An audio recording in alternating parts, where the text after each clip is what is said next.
হাবিব নামটাই বড় সুন্দর। আল্লাহ রাসূল সাল্লাল্লাহু আলাইহি সাল্লামকে আমরা বলি হাবিবুল্লাহ। নবী নিজের পরিচয় দিয়েছেন, আনা হাবিবুল্লাহ ওয়ালা ফখর, আমি আল্লাহর হাবিব। এটা নিয়ে আমি কোনো গর্ব করি না উম্মত, কিন্তু আমি তোমাদেরকে জানাচ্ছি যে আমার পরিচয় হলো আমি আল্লাহর হাবিব। হাবিব মানেই হলো প্রিয়। সহিহ বুখারী শরীফের সর্বশেষ হাদিসও এটা, কালিমাতানি হাবিবাতানি ইলা রহমান। দুইটা কালেমা এমন, দুইটা বাক্য এমন, যে দুইটা বাক্য রহমানের কাছে বড় হাবিব, বড় প্রিয়। খাফিফাতানি আলাল লিসান, কিন্তু বলতে বড় সহজ, জিহ্বা একদমই হালকা। সাকিলাতানি ফিল মিজান, কিন্তু কিয়ামতের দিন মিজানের পাল্লায়, নেকের পাল্লায় হবে বড় ভারী। সুবহানাল্লাহি ওয়া বিহামদিহি সুবহানাল্লাহিল আযীম। তো আপনাদের এই জায়গার নামই যেহেতু হাবিবনগর, সুতরাং আমরা আশা রাখতেই পারি এবং আল্লাহর কাছে দোয়া করতেই পারি এই এলাকার প্রতিটা মুসলমানকে আল্লাহ রাব্বুল আলামিন যাতে তার হাবিব হিসাবে, তার প্রিয় হিসাবে দুনিয়া এবং আখিরাত উভয় জাহানে কবুল করেন, এবং ঈমান নিয়ে বাঁচার, ঈমান নিয়ে মরার, কিয়ামতের দিন হাবিবুল্লাহ নবীর সঙ্গে মিলিত হওয়ার তৌফিক দান করেন, আমিন। অতি লম্বা চড়া আলোচনা করব না, অল্প সময় মৌলিক দু একটা বার্তা আরজ করে আমার আলোচনার ইতি টানবো ইনশাআল্লাহ। আপনাদের সঙ্গে তো মাঝে মাঝে দেখা হয় আলহামদুলিল্লাহ। আমাদের নির্বাচনী প্রচারণা শুরু করেছিলাম কিন্তু চিকনাগুল থেকে, এরপর একাধিকবার আসা হয়েছে। আর আল্লাহর কি কুদরত ছিল, যেই কয়বার আসতাম বৃষ্টি থাকতো। কারো কারো হয়তো মনে আছে, যখনই আসতাম বৃষ্টিতে ভিজে ভিজে কথা বলা লাগতো। আজকেই মনে হয় বৃষ্টি ছাড়া একটা নিরাপদ পরিবেশ পেলাম। আর হুজুরের কান্দি মাদ্রাসার মাহফিলের দিন বৃষ্টি ছাড়াই, 2 দিন মনে হয় বৃষ্টি ছাড়া, বাকি রহমতের বৃষ্টি আল্লাহ তাআলা আমাদেরকে দান করেছেন। তো আল্লাহ বৃষ্টি দান করলো আলহামদুলিল্লাহ, আল্লাহর শীত দান করলো আলহামদুলিল্লাহ। আল্লাহ বান্দাকে যেভাবে রাখেন তাতে আলহামদুলিল্লাহ। তা আমরা এখানে এখন যারা বসেছি প্রত্যেকে মাগরিবের নামাজ পড়েই কিন্তু এসেছি। মাগরিবের নামাজ এবং যে কোনো নামাজে আমরা দোয়ায়ে মাসুরা পড়ি নাকি পড়ি না? দোয়ায়ে মাসুরার মধ্যে আমরা একটা বাক্য বলি, আল্লাহুম্মা ইন্নী যালামতু নাফসি যুলমান কাসীরা। মূলত এই বাক্যটাকে সামনে রেখেই হবে আমাদের পুরো আলোচনা। এই যে আমরা আল্লাহর কাছে ঘোষণা দেই, ঘোষণা দেওয়ার আগেও প্রথমে আমরা আদবের সঙ্গে ঘোষণাটা দেই। আমরা বৈঠকে বসে প্রথমে আত্তাহিয়াতু পড়ি। আত্তাহিয়াতু মানে আল্লাহর প্রশংসা। শুরু করি আল্লাহর প্রশংসা দিয়ে, এরপর দুরূদ এবং সালাম পেশ করি নবীজির শানে, এরপর গিয়ে দোয়া শুরু করি। দোয়ার মধ্যে প্রথম বাক্যই বলে, হে আল্লাহ ইন্নী যালামতু নাফসি যুলমান কাসীরা, আমি নিজের উপর অনেক বেশি পরিমাণে জুলুম করে ফেলেছি। তাহলে জুলুম বলে কাকে? আমি নিজের উপর জুলুম করলাম কিভাবে? আর কিয়ামতের দিন জুলুম মুক্ত হয়ে আল্লাহর সামনে দাঁড়িয়ে আল্লাহর হাবিব হব কিভাবে? এটাই হলো আমাদের মূল আলোচনা। এই একটা বিষয় যদি বুঝে আসে ইনশাআল্লাহ, জীবন গড়ার মৌলিক একটা শিক্ষাও জিন্দেগিতে চলে আসবে ইনশাআল্লাহ। এই যে নামাজে প্রতিনিয়ত প্রত্যেক নামাজের শেষেই আমরা ঘোষণা দেই, হে আল্লাহ নিজের উপর অনেক বেশি জুলুম করে ফেলেছি। কিভাবে জুলুম করলাম নিজের উপরে? আমি তো আমার গা কেটে রক্ত বের করি নাই, আমি তো নিজেই নিজেকে চর থাপ্পড় ঘুষি মারি নাই, আমি তো নিজেই নিজের কোনো ক্ষতি করি নাই, তো জুলুম করলাম কিভাবে? আমরা জুলুম বলতে সাধারণভাবে কি বুঝি? আমরা এটাই বুঝি, আরেকজনের গায়ে অন্যায়ভাবে হাত তুললেন, আরেকজনের সম্পদ অন্যায়ভাবে নষ্ট করে দিলেন, অথবা আরেকজনের হক যে কোনোভাবে আপনি মেরে দিলেন। যেমন আপনি তার রাস্তা না দিয়ে সেই টাকা আত্মসাৎ করলেন, আপনি যে কোনোভাবে তার সম্পদ চুরি করলেন, লুট করলেন, ডাকাতি করলেন, ছিনতাই করলেন, রাহাজানি করলেন, অথবা মাপে কম দিলেন, তাকে ভেজাল পণ্য দিলেন, ইত্যাদি ইত্যাদি। এগুলোই তো আমরা জুলুম বলতে বুঝি। তো নিজের উপর আবার জুলুম করে কিভাবে? নিজের উপর জুলুম করে কিভাবে? কয়জন মানুষ এমন যে নিজের গা নিজে কাটে, নিজের রক্ত নিজে ঝরায়, নিজেকে নিজে ঘুষায়, নিজে নিজে পিটায়? এমন তো হয় না। তাহলে আমরা জুলুম করলাম কিভাবে? এটা যদি বুঝি ইনশাআল্লাহ, তাহলে কিয়ামতের দিন আল্লাহর হাবিব হওয়াটা সহজ হবে আমাদের জন্য। নিজের উপর নিজে জুলুম করার অর্থই হলো, আল্লাহ আমাদেরকে সৃষ্টি করেছেন কিন্তু বড় ভালোবেসে। আল্লাহ কুল কায়নাত সৃষ্টি করেছেন তিনি, আমাদেরকেও সৃষ্টি করেছেন তিনি। কুল কায়নাত সৃষ্টি করেছেন তার আদেশ দিয়ে, আর কিচ্ছু লাগে নাই।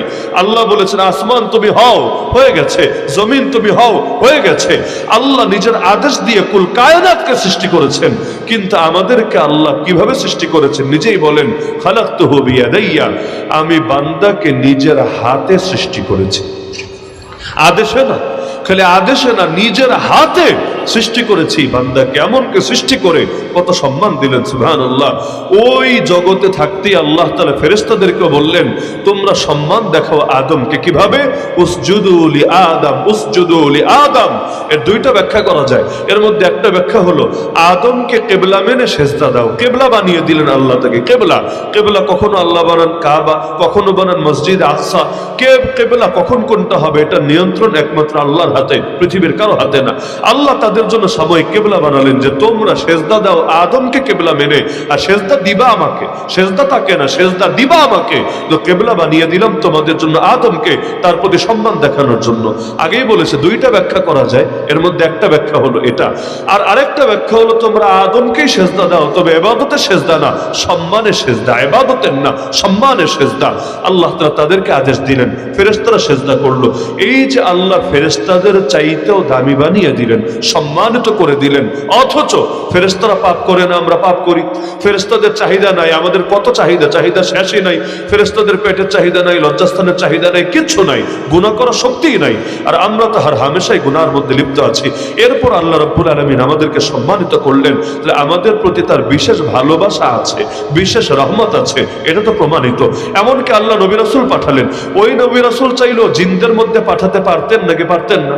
আল্লাহ কয়েক হাজার জিন নবী বানায় দিতেন, কিন্তু আমার আল্লাহ নবী পাঠালেন মানব জাতির ভেতরে, কিন্তু তারা দাওয়াত দিলেন খালি মানব জাতিকে না, জিনদেরকে পর্যন্ত। আমার নবী শুধু আমাদের নবী না, জিনদেরও নবী। আমার নবী খালি আমাদের নবী না, জিনদেরও নবী, অথচ তিনি একজন আদম সন্তান বটে। আল্লাহ রাব্বুল আলামিন এই পরিমাণ সম্মান দিলেন আমাদেরকে। এমনকি আল্লাহ কোরআনে বলেন ওয়াল্লাহু ইয়াদউ ইলা দারিস সালাম, আল্লাহ মানুষকে ডাকেন জান্নাতের দিকে, আর শয়তান মানুষকে ডাকে জাহান্নামের দিকে। তো যেই আল্লাহ এত ভালোবেসে এত রহম এবং করম করে আমাদেরকে সৃষ্টি করলেন, ওই আল্লাহ এটাই চান আমরা সকলেই জান্নাতি হই, সকলেই তার বিধান মেনে চলি, সকলেই দুনিয়া এবং আখিরাত উভয় জাহানে কামিয়াবি হাসিল করি। কত বড় কপাল পোড়া তারা যারা আল্লাহর খেয়ে আল্লাহর পরে নিজেকে তিলে তিলে ঠেলে দেয় জাহান্নামের দিকে। আল্লাহ চায় তাকে জান্নাতে নিতে, অথচ সে এত পাপ করে, এত গুনাহ করে, এত পরিমাণ নাফরমানি করে যে ধীরে ধীরে নিজেকে ঠেলে দিচ্ছে জাহান্নামের দিকে। তা আল্লাহ তাকে চাচ্ছেন জান্নাতে নিতে, আর সে নিজেকে ঠেলে দিচ্ছে জাহান্নামের দিকে। এর চাইতে নিজের উপর বড় জুলুম কি হতে পারে? আরে আমি যদি আমার হাত কেটেও ফেলি, কয়দিন কাটা থাকবে? কয়দিন? এক সময় দাগ সেরে যাবে, এক সময় রক্ত বন্ধ হয়ে যাবে। আমি যদি আমার গালে নিজে ঘুষিও মারি, কতক্ষণ ব্যথা থাকবে? 2 দিন 4 দিন পর ব্যথাও সেরে যাবে। কিন্তু আমি যদি কুফর করে, শিরিক করে, কবিরা গুনাহ করে, নাফরমানি করে নিজেকে ঠেলে দেই জাহান্নামের দিকে, এর চাইতে বড় লাঞ্ছনা, এর চাইতে বড় পাপ আমাদের জন্য কি হতে পারে? এজন্য পাপই হলো সবচাইতে বড় জুলুম, পাপই হলো সবচাইতে বড় জুলুম। যারা পাপ করে তারা নিজেদের উপর, অন্যের উপর না, নিজেই নিজের উপর জুলুম করে। এজন্য তওবা করার সময় বান্দা ঘোষণা দিয়ে নেয় আগে, আল্লাহ ইন্নী যালামতু নাফসি যুলমান কাসীরা। আল্লাহর আগে ডাক দে, আল্লাহুম্মা, হে আল্লাহ, হে আল্লাহ, ইন্নী যালামতু নাফসি যুলমান কাসীরা, নিজের উপর অনেক বেশি জুলুম করে ফেলেছি। নবী ইউনূস আলাইহিস সালামের নাম শুনেছেন? নবী ইউনূস আলাইহিস সালাম যখন মাছের পেটে কি দোয়া করেছিলেন তিনি? আমার ধারণা সবাই পারেন, লা ইলাহা ইল্লা আনতা সুবহানাকা ইন্নী কুনতু মিনাজ জালিমিন। আমাদেরও বিপদের পুঁজি এই দোয়া। যখন বিগত সময়ে 2001 থেকে 2021 থেকে 2022 আমরাও কারাগারে ওই সমস্ত আলেম, 3000-এর বেশি আলেম এবং তালিবুল ইলমকে নিয়ে যখন জেলে বললো, ওই জেলের ভেতরে আমাদের সবচাইতে বেশি দোয়াই ছিল এটা, লা ইলাহা ইল্লা আনতা সুবহানাকা ইন্নী কুনতু মিনাজ জালিমিন। তো এই যে ইউনূস আলাইহিস সালাম মাছের পেটে দোয়াটা করলেন এবং আল্লাহ এই দোয়ার বরকতে তাকে মুক্তও করে দিলেন। এমনকি আল্লাহ নিজে কোরআনে বলেন, ইউনূস যদি মাছের পেটে এই তাসবিহ পাঠ না করতো, আমি কোনোদিনও তাকে বের করতাম না, কিয়ামত পর্যন্ত সে মাছের পেটেই থাকতো, কিয়ামত পর্যন্ত মাছের পেটেই থাকতো। ফালাউলা আন্নাহু কানা মিনাল মুসাব্বিহিন লালাবিসা ফি বাতনিহি ইলা ইয়াউমি ইউবআসুন। তো এই দোয়ার বরকতে আল্লাহ তাকে বের করলেন। কিন্তু দোয়ার মধ্যে কি আছে? দোয়ার মধ্যে কি আছে? দোয়ার মধ্যে এমন কোনো বাক্য নাই, হে আল্লাহ আমাকে উদ্ধার করেন, হে আল্লাহ আমাকে মুক্তি দান করেন, হে আল্লাহ আমাকে মাছের পেট থেকে বের করেন, এমন কোনো বাক্যই নাই। আছে খালি 3টা কথা। প্রথম কথা হলো লা ইলাহা ইল্লা আনতা, আপনি ছাড়া আর কোনো মাবুদ নাই। আছে নাকি আল্লাহ ছাড়া আর কোনো মাবুদ? মাবুদ তো একজনই, রব তো একজনই, খোদা তো একজনই, সৃষ্টিকর্তা তো একজনই, পরিচালক তো একজনই। জীবনের সব ক্ষেত্রে আমার গোলামি, আমার আনুগত্য, আমার ইবাদত পাওয়ার হকদার তো একজনই। তিনি কে? লা ইলাহা ইল্লা আনতা, আপনি ছাড়া আর কোনো মাবুদ নাই, কোনো রক্ষাকারী নাই, কোনো লালনকর্তা পালনকর্তা নাই। সুবহানাকা, আমরা সানাও কিন্তু শুরু করি এটা দিয়ে, সুবহানাকা। এটাই বলছেন, সুবহানাকা, আমি আপনার তাসবিহ পাঠ করছি, আপনার পবিত্রতা বর্ণনা করছি। মানে হে আল্লাহ, আপনার কোনো দোষ নাই, কোনো ভুল নাই, কোনো ত্রুটি নাই, আপনি চির পবিত্র, সব ভুল থেকে, সব ত্রুটি থেকে, সব দোষ থেকে, সব কিছু থেকে পবিত্র। ইন্নী কুনতু মিনাজ জালিমিন, জালেম তো আমি, জালেম তো আমি, নিশ্চয় আমি জালেম। নবী ইউনূস নিজে স্বীকার করছেন, নিশ্চয় আমি জালেম, আপনি পবিত্র, আপনি ছাড়া আর কোনো মাবুদ নাই। তার মানে সব দোষ নিজের কাঁধে নিয়ে নিচ্ছেন। বাক্য খেয়াল করেন, সব দোষ নিজের কাঁধে নিয়ে নিচ্ছেন। অথচ নবী ইউনূস কি কোনো কবিরা গুনাহ করেছিলেন? নাউযুবিল্লাহ। নবীরা গুনাহ করবে এটা কেউ বিশ্বাস করলে অর্থ ইমানই ঠিক নাই। তাহলে নবী তো কোনো পাপ করে নাই, তো নিজেকে জালেম বলছে কেন?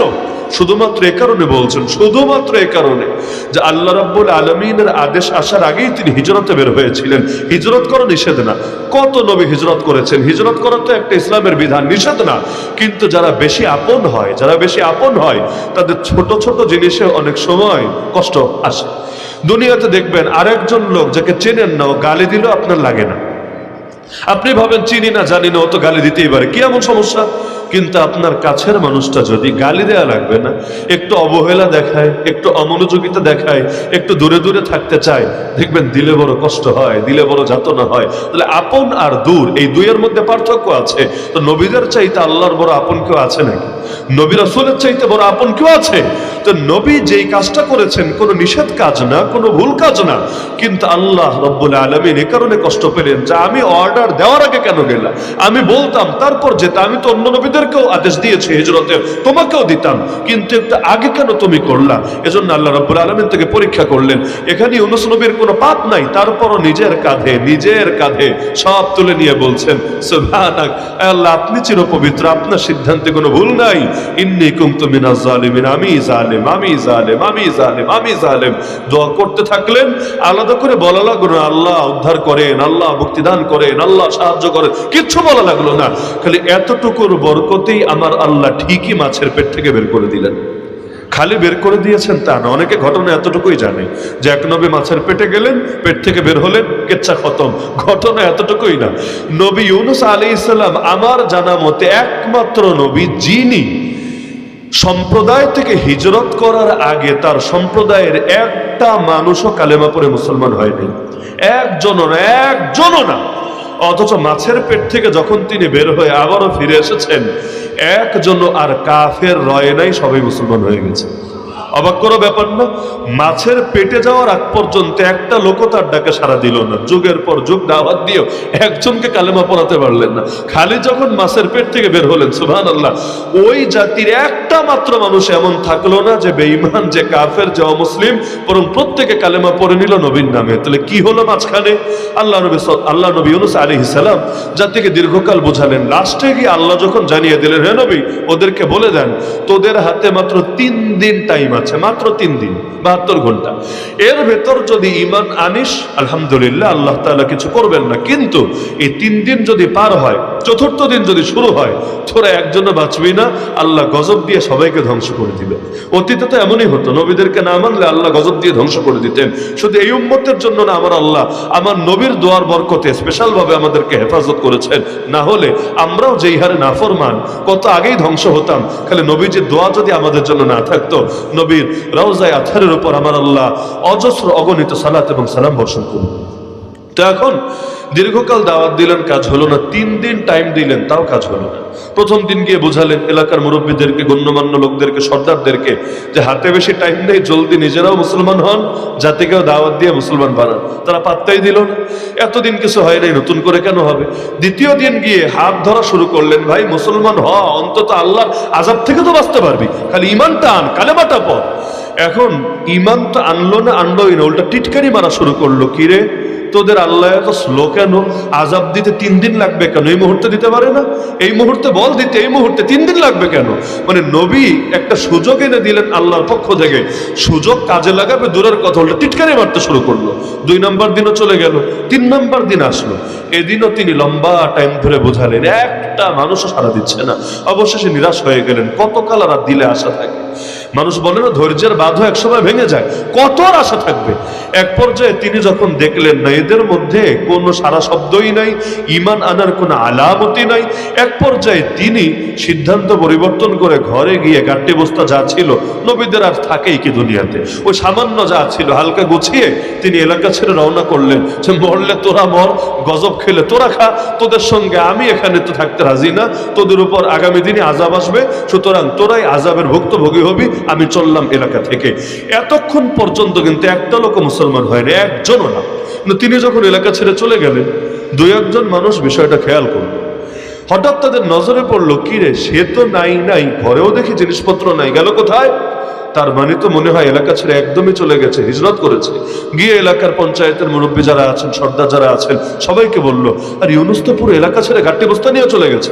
তারাও পেরেছেন, কি বলিস? তাড়াতাড়ি বৈঠক ডাকলো, সবাই মিলে বৈঠকে বসলো। কাহিনী কি? হঠাৎ করে ইউনুস এলাকা ছেড়ে গেল কেন? ভাই, এই যুগে তো যাওয়া সহজ। দেখেন না, ক্ষমতা চলে গেলে অনেকে দেশ ছেড়ে কেমনে পালায়। কেন? আর এক জায়গায় গিয়ে থাকার জায়গা আছে বলেই তো পালায়। থাকার জায়গা না থাকলে কই পালাবেন? আপনারা যারা সাধারণ আছেন, আপনারা যাবেন কই? দুনিয়া কোথায় যাবেন? আপনার যাওয়ার কোনো জায়গা নেই, আপনি চিন্তা করবেন এখানেই থাকবো। এর জন্য লড়াই করে বাঁচতে হলে লড়াই করেই বাঁচবো। কিন্তু যাদের দুনিয়ায় বিভিন্ন জায়গায় ধান্দা আছে, তারা তো সহজেই পালাতে পারে, কারণ দুনিয়াটা এখন সহজ। সব জায়গায় কিছু আত্মীয় স্বজন থাকে, পরিচিত মানুষ থাকে, আর এখন তো মোবাইলের কল্যাণে পুরো দুনিয়া হাতের মুঠোয় থাকে। হাতের মুঠোয় যে কোনো সেকেন্ডে আপনি এখন বসে আমেরিকায় 1 মিনিটও লাগবে না, আপনি যোগাযোগ করতে পারবেন, কোনো সাধনা লাগবে না। কিন্তু আগে তো এমন ছিল না। আগে মানুষরা একসঙ্গেই থাকতো, আত্মীয় স্বজন, পাড়া প্রতিবেশী, এই জায়গায়। এর বাইরে পরিচয়ও নাই, আত্মীয় নাই, যাওয়ার কোনো সিস্টেমও নাই। এমনকি একা একা চলাও যেত না। রাস্তায় ডাকাতি হতো, ছিনতাই হতো, অথবা বাঘ এসে, সিংহ এসে খেয়ে ফেলতো। ওই জামানায় একজন মানুষ এলাকা ছেড়ে একা চলে যাবে, এটা অসম্ভব। এটা যাবেটা কোথায়, এটা লোকে ভাবতে পারতো না। তো সবাই যখন দেখলো ইউনুস নাই এলাকায়, এবং সে হুট করে একাই এলাকা ছেড়ে চলে গেছে, টনক নড়ে গেল। এবার মুরব্বীরাও বলল, আসলে মনে হয় আল্লাহর গজব সত্যিই আসবে। কারণ আল্লাহর গজব যদি না আসতো, ইউনুস যাওয়ার কথা। ইউনুস যেহেতু চলে গেছে, আবার গাট্টি বস্তা নিয়ে, তার মানে ফেরার জন্য যায় নাই। তার মানে আল্লাহ মনে হয় সত্যিই আছে, এবং বিপদ মনে হয় সত্যিই আসবে। এখন তো আমাদের কপাল তাহলে পড়বে। এখন কি করা যায়? বড় পেরেশানিতে পড়ে গেল। এখন নবীকে খুঁজতে বের হয়েছে, কিন্তু খুঁজে খুঁজে খুঁজে কোথাও পায় না। অবশেষে খুঁজতে তারা চলে গেল সমুদ্রের ধারে। গিয়ে খবর পেল, আরে বেশ অনেক সময় আগে একটা নৌকায় উঠে তিনি তো বহুদূর চলে গিয়েছেন, আর খোঁজাখুঁজি করে লাভ নাই। আর ওই যুগে মোবাইলও নাই, টেলিফোনও নাই, কল দেওয়ার ব্যবস্থা নাই। এখন তো মাথার উপর আসমান ভেঙে পড়লো। আর ইউনুস যদি এভাবে চলেই যায়, ইউনুস মানে আমাদের ইউনুস সাহেব না, বারবার নামটা বলার দরকার নেই, ডক্টর ইউনুস সাহেব না, নবী ইউনুস আলাইহিস সালামের কথা বলছি আমি। তিনি যদি এভাবে চলেই যান, তাহলে এখন আমাদের কি হবে, পরিণতি কি হবে? এখন সবাই মিলে মিটিংয়ে বসলো, আরে যদি আগামীকালই গজব আসে, হাতে সময় তো বড় কম, আর ইউনুস যদি এভাবে দূরেই চলে যায়, আমরা এত অল্প টাইমে খুঁজে বের করবো কিভাবে? তাহলে একটা কাজ করি, চল আমরা যদি ইউনুসকে পাচ্ছি না, তার কাছে গিয়ে কালেমা পড়ার সুযোগটা পাচ্ছি না, কিন্তু ইউনুস চলে গেলেও ইউনুসের রব তো আছে, চল সবাই মিলে তারে বলা বলি শুরু করি। তিনি যদি চান এই যাত্রায় বাঁচিয়ে দিলেও তো দিতে পারেন।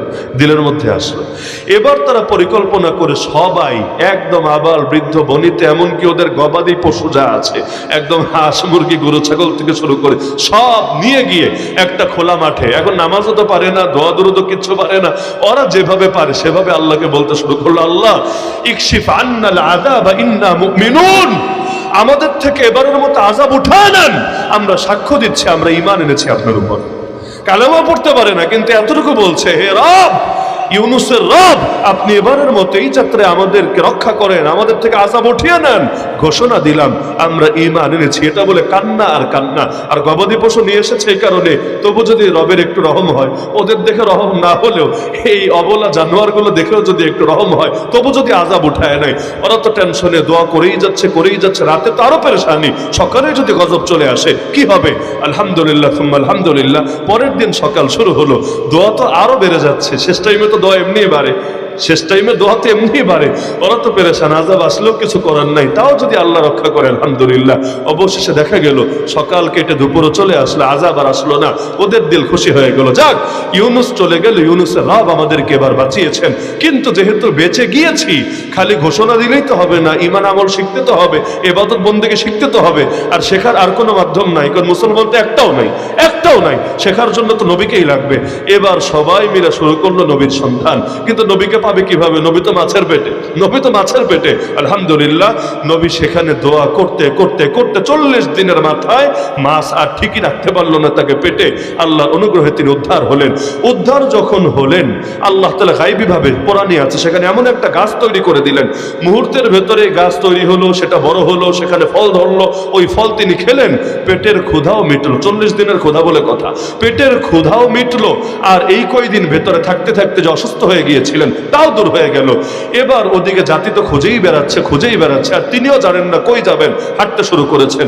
আলহামদুলিল্লাহ, হঠাৎ জাতির সঙ্গে দেখা হলো। তিনি তো টেনশনে, কিরে ওরা মরে নেই এখনো, ওরা এখনো দুনিয়ায় জিন্দা আছে, তার তো জানাও নাই ওদিকে কি হয়েছে। তো যেই মাত্র সামনে পড়লো, সঙ্গে সঙ্গে তারা তার কদমে পড়ে গেল আর ঘোষণা দিল, আমরা তো ঈমান এনেছি রবের উপর, এবার আনুষ্ঠানিকভাবে কালেমা পড়ায় দেন, আমাদেরকে খাঁটি মুসলমান হওয়ার সুযোগ করে দেন। তাহলে এই যে তিনি নিজেকে জালেম বলে পরিচয় দিলেন, ইন্নী কুনতু মিনাজ জালিমিন, নিজের জুলুম স্বীকার করলেন, যদিও পাপ করেন নাই তারপরও।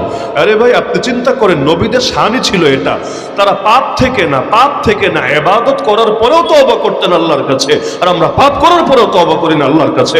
যেমন নামাজ শেষ করার পরে আমার নবীর সুন্নাত হলো 3 বার তিনি বলতেন আস্তাগফিরুল্লাহ আস্তাগফিরুল্লাহ আস্তাগফিরুল্লাহ, 3 বার বলতেন। কেন? নামাজ পড়া কি কোনো পাপ? নামাজ পড়া কোনো গুনাহ? আস্তাগফিরুল্লাহ কেন বলছেন? কারণ ইবাদত, হে আল্লাহ, যেভাবে করা দরকার ছিল সেভাবে তো আমরা করতে পারি না, তোমার মারিফত যেভাবে হাসিল করা দরকার ছিল আমরা তো পারি না। সুতরাং ইবাদতের যে ত্রুটি আছে আল্লাহ ওইটাকে মাফ করে দিও। নবী ইব্রাহিম আলাইহিস সালাম নিজের ছেলে ইসমাইলকে নিয়ে কাবা শরীফ বানালেন।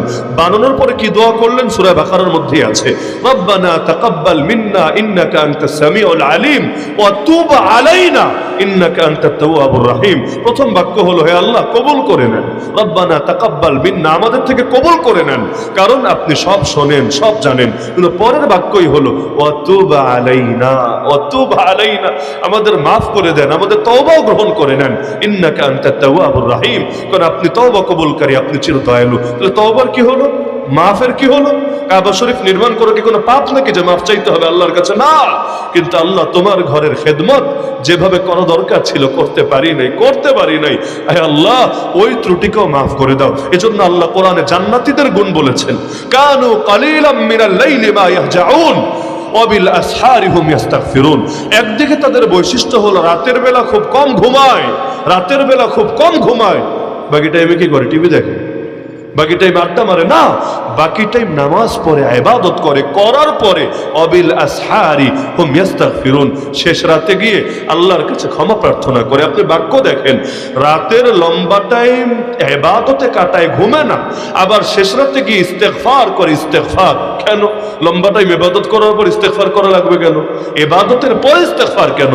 কারণ প্রকৃত মুমিন যারা ইবাদত করার পরেও দিলে ভয় বেড়ে যায়, হায় আল্লাহ কবুল হলো কিনা, কবুল না হলে যদি রিয়া থাকে, যদি লোক দেখানোর নিয়ত থাকে, এটাই তো আমার পেরেশানির কারণ হবে। কারণ হাদিসে আছে মুসলমানদের সর্বপ্রথম 3 শ্রেণী জাহান্নামে যাবে, কিছু শহীদ, কিছু আলেম, কিছু দানশীল। কেন? শহীদ হয়েছে আল্লাহর জন্য না, দুনিয়ার ধান্দায় লড়াই করেছিল, এজন্য সব নষ্ট হয়েছে। আলেম কিন্তু আল্লাহর জন্য এলেম শেখে নাই, আমল করে নাই, মানুষের মধ্যে এলেম প্রচার করে নাই, দুনিয়ার ধান্দা ছিল। দানশীল টাকা পয়সা বহুত দিয়েছে, আল্লাহর জন্য দেয় নাই। তাহলে দেখা যায় ইবাদতে ইখলাস না থাকলে উল্টা জাহান্নামে যাওয়ার কারণ হয়। এজন্য ইবাদত করার পরেও মুমিনরা ভয় পায়, আল্লাহ কবুল করবে কিনা, আল্লাহ মাফ করবে কিনা। এমনকি আব্বা আদম আলাইহিস সালামকে দেখেন, যখন আল্লাহ তাকে বললেন বের হয়ে যাও তোমার স্ত্রী সহ জান্নাত থেকে, বের করে দিচ্ছে, ওই সময় আমার আল্লাহর কাছে কি বলে মাফ চেয়েছিলেন? কোরআনই আছে, রব্বানা যালামনা আনফুসানা। সবাই পারেন না? সবাই পারার কথা। রব্বানা যালামনা আনফুসানা, হে আমাদের রব, নিজেদের উপর জুলুম করে ফেলেছি। জুলুমটা কই করলেন?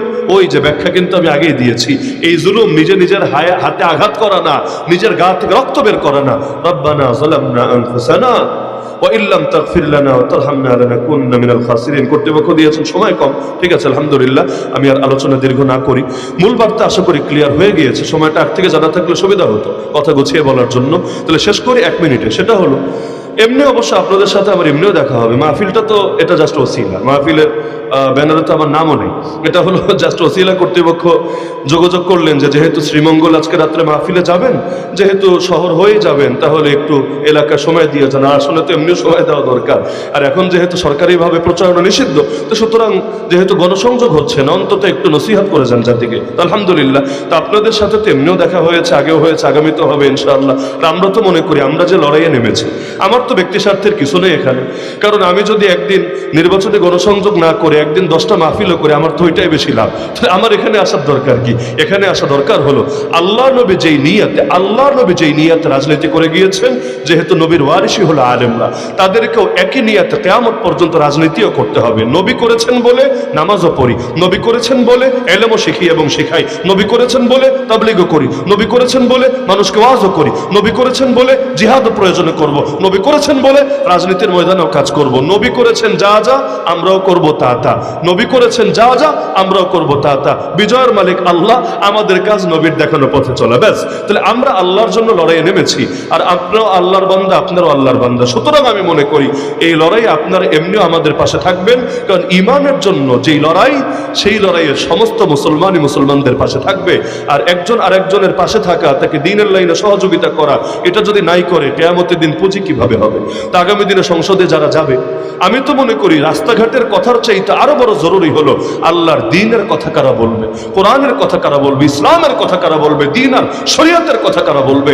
কারণ আখিরাতের উন্নতি যদি না হয়, তাহলে দুনিয়ার উন্নতি দিয়ে কি হবে? আমাদের তো দুই জাহানের উন্নতি লাগবে, লাগবে না? রব্বানা আতিনা ফিদ দুনিয়া হাসানা ওয়া ফিল আখিরাতি হাসানা। দুনিয়ার হাসানাও লাগবে, আখিরাতের হাসানাও লাগবে, উভয় জাহানের কামিয়াবি লাগবে। সুতরাং যেহেতু একমাত্র আলেম প্রার্থী হিসাবে সমস্ত আলেমদের জিম্মাদারি কাঁধে নিয়ে আমাকে নামতে হয়েছে, আর কোনো আলেম প্রার্থী নাই, একমাত্র আলেম প্রার্থী। আর এই অঞ্চলে সবচাইতে বেশি আলেম ওলামা অধ্যুষিত এবং আলেম ওলামার প্রতি সবচাইতে বেশি মহব্বত এখানের মানুষের আছে। সুতরাং আপনারা সকলে আগেও পাশে ছিলেন, আগামীতেও থাকবেন। দেয়াল ঘড়ি প্রতীক নিয়ে যে লড়াই, আমি মনে করি এটা কোনো দলীয় লড়াই না, কোনো জোটের লড়াই না। এই লড়াই হবে ইমানের লড়াই, এই লড়াই হবে আল্লাহর জমিনে সমস্ত মুসলমান ঐক্যবদ্ধ লড়াই। রাজি আছেন তো ইনশাআল্লাহ? তাহলে 12ই ফেব্রুয়ারির আগে বহুবারই যাবো, আপনাদের প্রত্যেকের বাসায় বাসায় যাবো ইনশাআল্লাহ। না ভয় পায়েন না, হুজুর আবার এসে দাওয়াত খাবে কিনা, আমার বাসার খাবার শেষ করে দিয়ে যাবে কিনা। না, দাওয়াত খেতে যাব না, একটু দোয়া নিতে যাব, সালাম দিতে যাব। গেলে কষ্ট পাবেন? তাহলে বারবার আসবো, দেখা হবে, কথা হবে। জাযাকুমুল্লাহু খাইরান। আল্লাহ এই মাহফিলকে কবুল করুন, আপনাদের সবাইকে সর্বোত্তম বিনিময় দান করুন, আর আমাদেরকে আসন্ন লড়াইয়ে আল্লাহ রাব্বুল আলামিন তার গায়বী মদদ দিয়ে সফলতা দান করুন। আমিন। ওয়া আখিরু দাওয়ানা আলহামদুলিল্লাহি রাব্বিল আলামিন। আসসালামু আলাইকুম ওয়া রাহমাতুল্লাহি ওয়া বারাকাতুহু।